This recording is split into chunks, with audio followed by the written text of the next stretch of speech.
No, here. Huh? Are you having technical difficulties? Do you need a hand? Oh, yeah.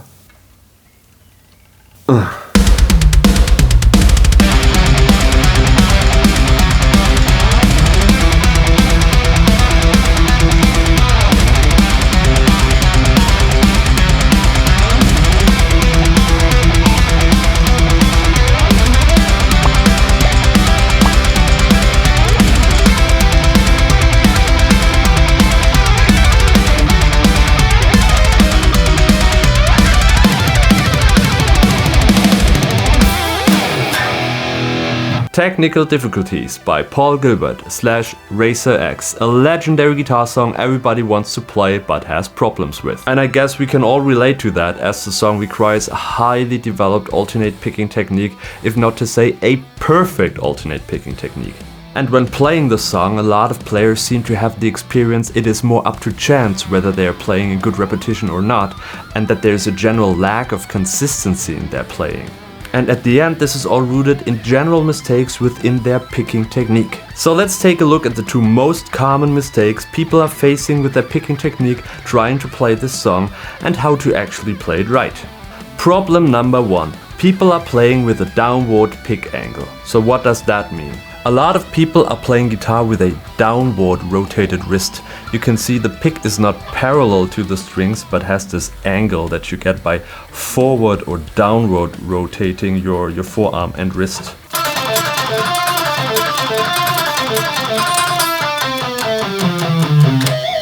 Now you're feeling like you're doing something right here, as it feels very relaxed, and you've seen a lot of professional and famous guitar players playing that way, like Zakk Wylde, Nuno Bettencourt or Marty Friedman. Now this downward pick angle is not wrong per se and has its place, but if you stick to this hand positioning throughout the whole song, you will definitely face some problems. But why? Let's take a closer look. Already after playing the first downstroke with a downward pick angle, you will encounter a problem. Now, the pick is, so to say, stuck very deeply in between the D and G string. But the next note we are supposed to play is an upstroke on the A string, as we are doing alternate picking here. So what people do to transition to the A string is they lift the pick out of the strings with the wrist, move it around and start the next stroke.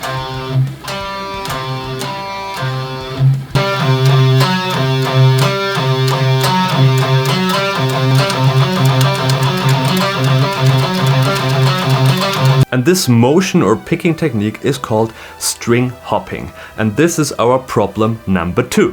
People perform this motion to enable clean string transitions, as this hopping motion prevents you from having any unwanted contact to other strings. So theoretically it makes totally sense to use this technique here, but the problem is this technique is very limited to comparably slow speeds. The faster you play, the less maintainable this motion is, as it is just too big and too complex. So let's do a little experiment here. I will play one note on one string, doing string hopping, and increase the speed until we reach the target speed of 130 BPM 16th notes.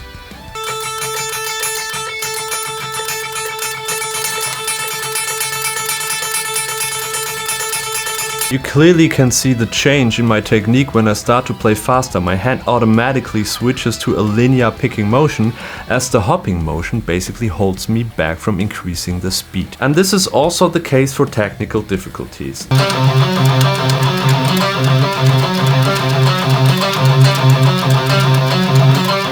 And the fix to this is actually use a linear picking motion, no extra lifting and hopping from the wrist.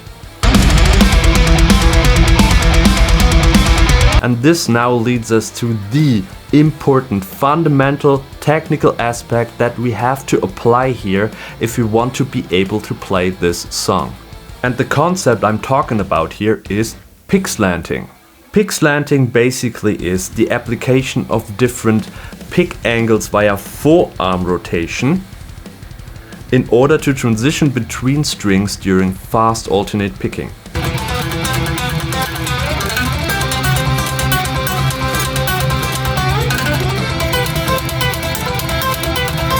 So pick slanting is a fundamental technical aspect of alternate picking and an absolute necessity if you want to play anything faster with alternate picking, including technical difficulties. So if you don't have any clue about pick slanting, I have a quick 30-minute lesson on my Patreon page where I explain the whole concept and how to apply it in any situation. But now let's take a look how we have to specifically adjust our picking motion in order to play technical difficulties.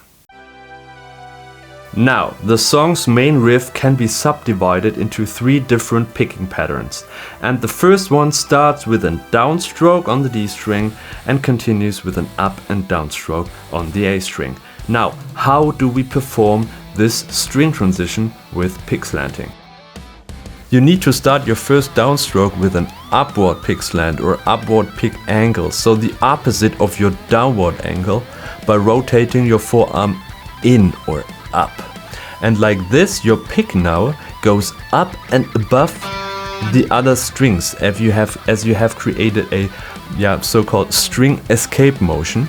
And like this, you can now easily transition to the A string in one linear motion, which is a less complex and therefore more reliable technique at higher speeds and over a longer period of time.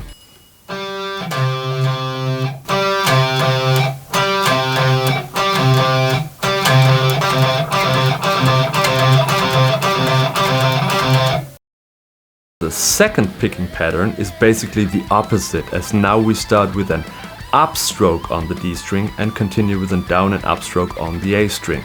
Now you use a downward pick slant to achieve a pick escape motion with your upstroke, so that again a string transition via a linear picking motion becomes possible.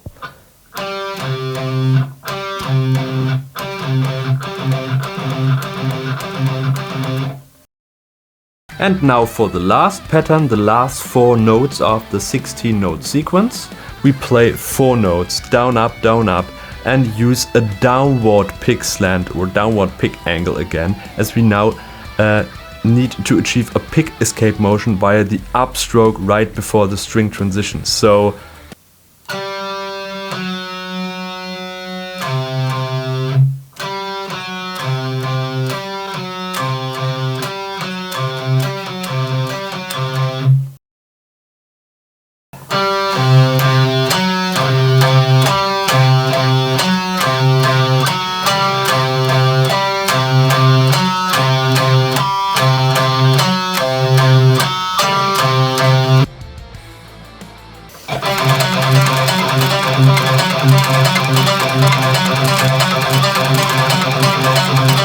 now, I also created a further lesson on all the other parts of technical difficulties, where I break down and explain all the technical requirements, also on the 16th note triplet runs. This lesson comes with separate play-along workouts where you can practice each part individually in 4 tempos, from 85 BPM up to the original 130 BPM.